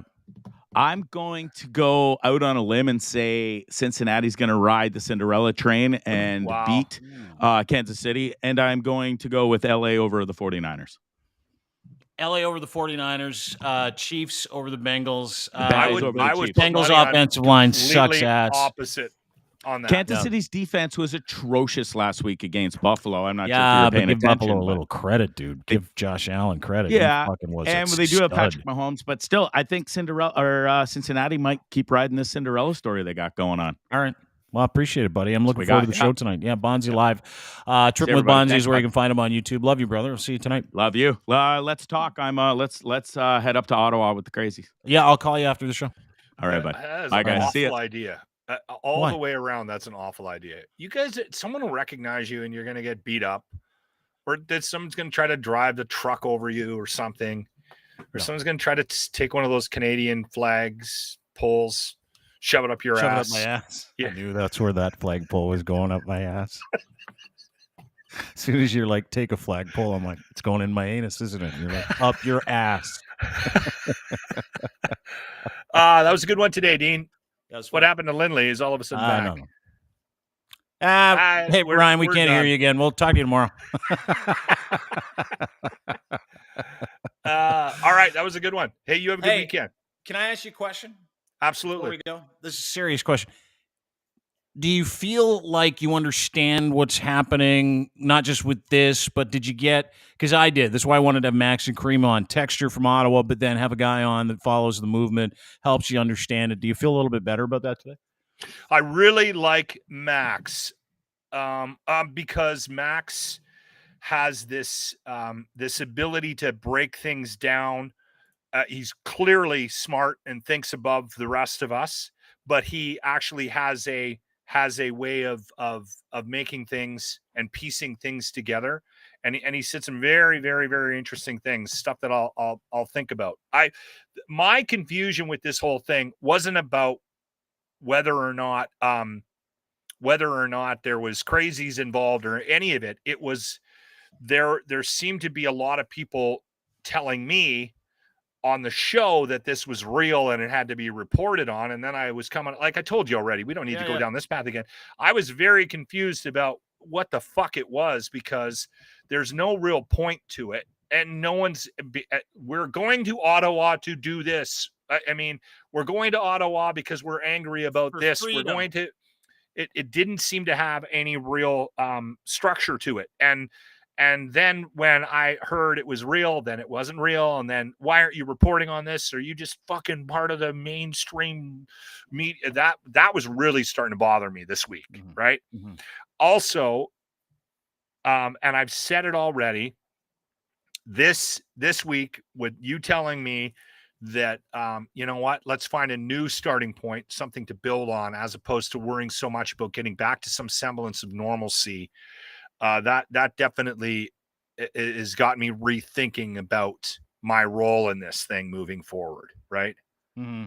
And not that I'm some fucking major influencer in the country or anything, but for my own peace of mind, I want to be able to, like, if these fucking guys actually need support, if this community actually is in trouble right now based on what they're dealing with, I'd like to be part of the solution as opposed to part of the problem. I have no problem making fun of anything, but I want to do some good in what it is. What you just said is kind of, without wanting to do the good part, what you just said is why mainstream media doesn't talk about this stuff. Like, what you just said is the exact reason, is that They are, and it's not just mainstream media, it's everybody. Everybody's like afraid to have this conversation because they don't want to upset the crazy people. Like, everybody's like, I don't want to fucking, I don't want to fight. I just want to fight. And you're like, well, I don't want to fight. And they're like, yeah, I don't want to fight, but let's fight anyway. And you're like, well, I'm not talking. And there are legitimate, like, content people out there that are afraid to, write something that may end in a series of tweets. It's fucking Twitter. Get some fucking Dean, courage. Get some fucking courage. It's so exhausting. It is. And I listen, I'm not scared to get Being on. right's exhausting. Doing the right thing's exhausting. Yeah. No, it's not that. On the Twitter battlefront fight thing, I do stay away from some of the. Yeah, I know, but Twitter is just like one of the things. Like, they don't want, I don't know, fucking Snowflake City here. Like, legitimately in media. They're so afraid of themselves. They're so afraid of these groups. They're so afraid of these people who legitimately are useless. Like, there's nothing. I mean, sure, death threats, yeah, I get them all the time. They're useless. Like, I just give them to the cops. The cops say, worry about this guy. We already arrested that guy. No worries. It's like, yeah, there is a process for how you deal with this. And I know not a lot of people, but I think I know it's exhausting. I know it is. Because this is the content that we've been doing. But when it comes to doing the right thing on behalf of all Canadians in times like this, when we really need Canadians to step up and tell the truth, like, fuck, come on, man. It ain't that hard. I'm not mentally exhausted by it. I've been doing it for 2 fucking solid years. What about the people that get paid to do this, not to look away?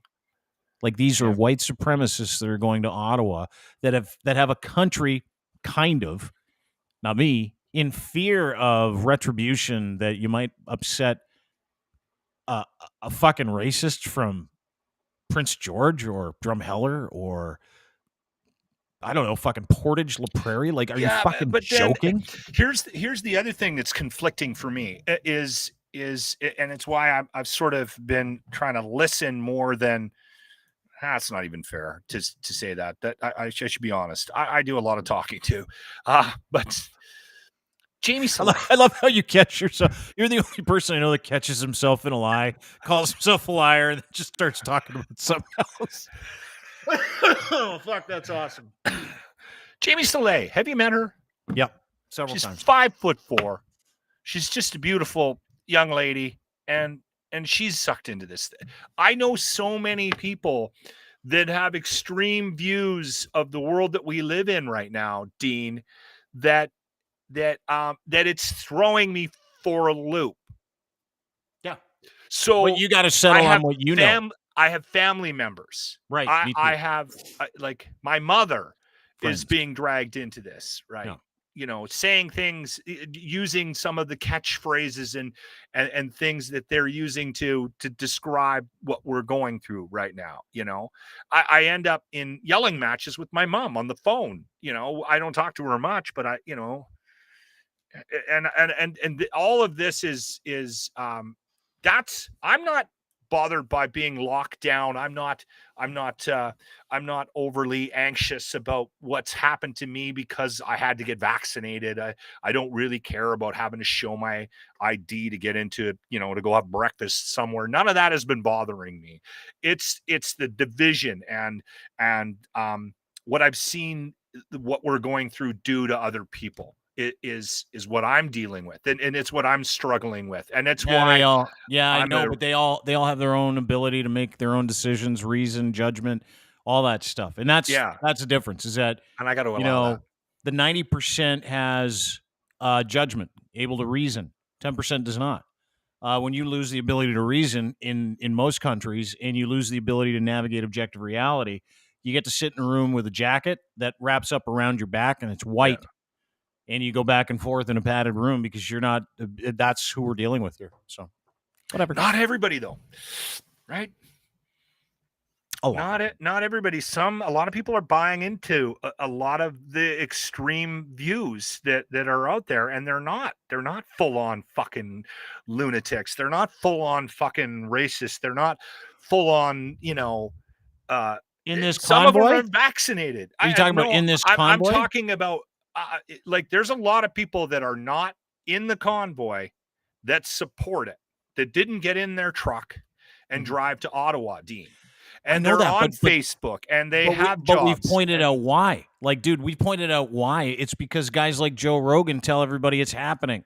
Yeah. It's because guys like Russell Brand go, yeah, way to go, truckers. And they have no idea, but all they're doing is jumping on the hashtag so more people will watch your podcast so they can get a higher CPM from YouTube. CPM is cost per thousand. I know how this works. And that's just as dangerous as what these guys are doing, but they're doing it out of for personal gain, to be able to touch on something that's trending, to hashtag the shit out of it. That's what these algorithms pick up. That's why these guys do the business. That's why they're involved in our country, and that's fine because we're at least we're having a conversation. Yeah, I do it for radio, right? Yeah. Anyway, thanks for doing this, dude. Appreciate it. Yeah, we all do it. Yeah, I feel better though. I appreciate your advice earlier in the week too. I don't know if I mentioned that to you. Like, prepare for the new normal. Don't pine for the old shit. Yeah, that's really good advice. Well, dude, because it gives you a starting point. Yeah, it's over. I mean, anything you did yesterday is gone. A week ago, a month ago, norms change all the time. That's what this is. We're not going back, man. We're not going. No, back. Fuck. And I'm glad we're not going back. I want to progress and evolve. I want to disinfect some of this shit. And that's what we need to do as people that are fucking part of the greater good. And I'll tell you something. And this is just a quick aside, and then we'll be done. If you ever wanted to surmise what this any movement is about, ask yourself, are they in it for the greater good? Ask yourself that. Are guys that run around dressed like this and women that think 8 million kids go missing and human trafficking is in pizza joint. Like, ask yourself if these guys are co-opting crazy so that they can destroy the greater good, so that they can make a bunch of people uncomfortable, or are they right and are we wrong? Ask yourself that tonight. Ask yourself that when you see this convoy this weekend, when you see the behaviors of each individual person involved in this. Ask yourself, is that a person, a group, a movement, an ideology that is interested in the betterment of society? Mm-hmm. That's all you got to do. That's legitimately all any human being has to do.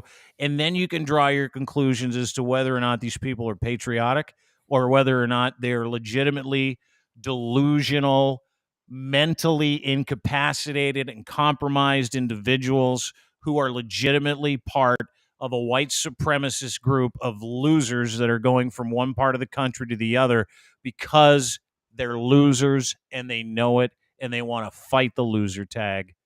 You lost. It's over. Go and lock yourself out this weekend. But it will happen. Your life will get circumcised and we'll just continue going to the movies. Sorry. They think they're doing the right thing, Dean, a lot of them. I know they do. Oh, I know.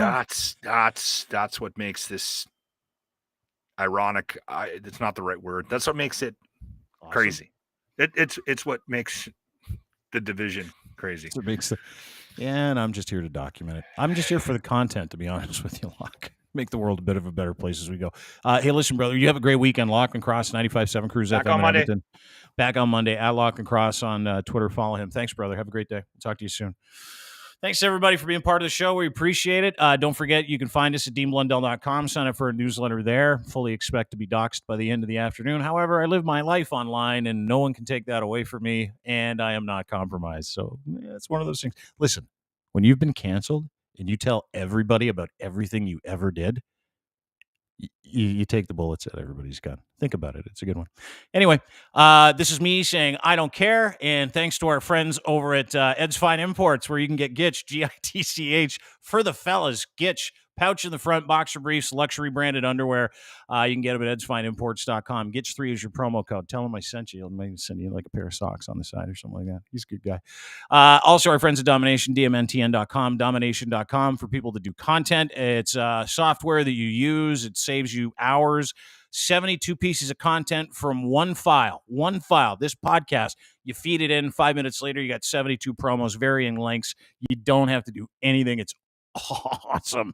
Go to dmntn.com and try them for free today. And, of course, our friends at Easy Auto Financial, helping people get into cars that have a hard time with financing. Subprime doesn't matter. Bad credit doesn't matter. They love you, and they want to help you get in a car, and they don't want to charge you for your financing. A lot of people do. They don't, because they're good human beings.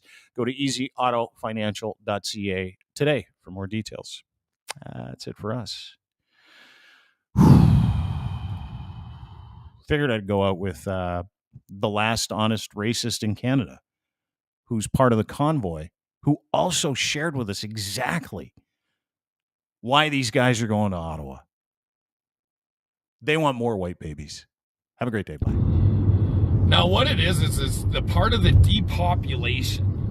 And a lot of people don't understand what that means. And what there is there's an end game. It's called depopulation of the Caucasian race, or the Anglo-Saxon. And that's what the goal is to depopulate the Anglo-Saxon race, because they are the ones with the strongest bloodlines. And we'll leave it at that, because then we get into a whole different topic. But it's a depopulation of race. Okay, that's what they want to do. I've spoken before about how we have Ahmed Ahmadinejad, or Mahmoud. I can't say their names very well because I don't have the dialect that they do, but we have Mahmoud Ahmadinejad, who states that no matter what, we are going to infiltrate governments, education systems. We're going to infiltrate every way possible into the Western world. What we're going to do is not only infiltrate by flooding with refugees, we're going to infiltrate the education systems to manipulate it to endorse this kind of behavior. This kind of behavior then endorses less procreation. All right, so the less procreation, the less white people, or, Anglo-Saxon. Let's say Anglo-Saxon, because when I say white, all the Antifa guys call up the race card. So we're going to call ourselves Anglo-Saxon, okay?